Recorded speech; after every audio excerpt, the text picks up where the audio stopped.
Salut à tous, c'est Christophe, bienvenue sur Top Mercato, très heureux de vous retrouver pour cette dernière ligne droite. On est sur la dernière semaine de la compétition avec les deux demi-finales et la grande finale dimanche soir à Wembley. C'est le Final Four qui se dispute en Angleterre avec dès demain soir le match Italie-Espagne, avec cette Italie qui est enthousiasmante depuis le début de la compétition.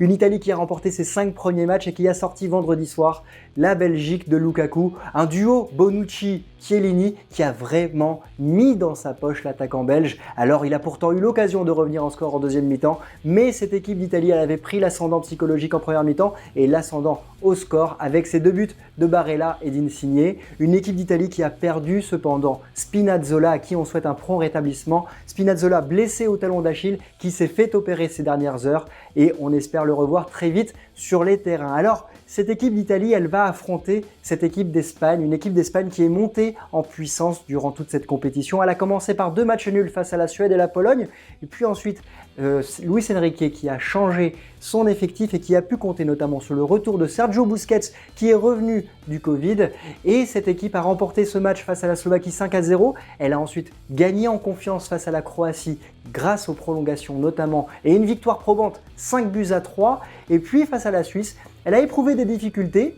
On se rappelle évidemment que la Suisse avait sorti l'équipe de France, mais elle s'est qualifiée au tir au but, notamment avec le gardien Unai Simon, qui a vraiment eu une envergure importante pour gêner déjà en arrêtant les 2 pénaltys suisses, mais surtout pour gêner psychologiquement l'attaquant Vargas qui a tiré au-dessus. Et cette équipe d'Espagne qui se qualifie donc pour les demi-finales. Est-ce que c'est une surprise? En tout cas, ce sera le remake de la finale de 2012. 2012, date à laquelle les 2 équipes ont atteint leur dernière demi-finale dans une grande compétition. Alors c'est le match choisi par notre partenaire BarrièreBet qui nous accompagne jusqu'à dimanche pour l'ensemble des paris de cette compétition. BarrièreBet vous offre jusqu'à 250 € de bonus de bienvenue avec le code BETMAX. N'oubliez pas que jouer comporte des risques, on vous rappellera tout ça évidemment dans la description.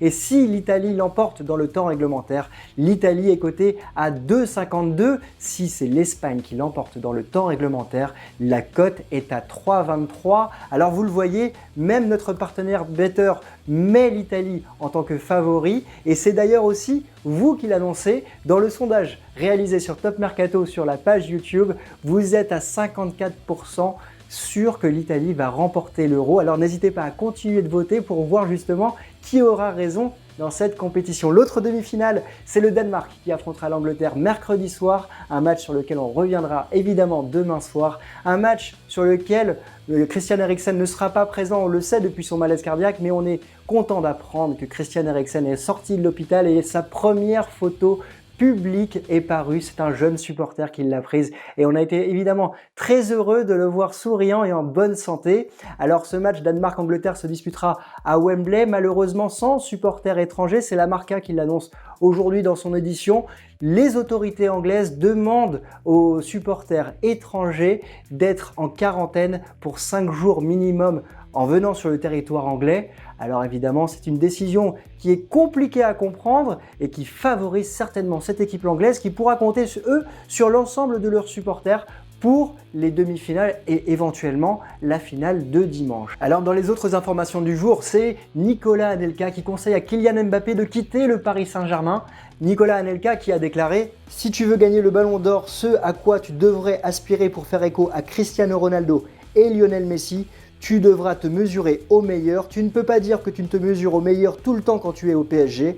La Ligue 1 n'est pas facile, ne vous méprenez pas, mais je pense que le championnat le plus difficile est en Angleterre. » Est-ce que Kylian Mbappé écoutera ce conseil de Nicolas Anelka quand on connaît la carrière de l'ex-international français? C'est ce qu'on saura dans les prochains jours en tout cas. Kylian Mbappé au PSG, est-ce que c'est ce que vous souhaitez? N'hésitez pas à nous le dire dans les commentaires. Alors, dans les autres informations, c'est Karim Benzema qui remercie les supporters sur un message qu'il a posté sur Instagram.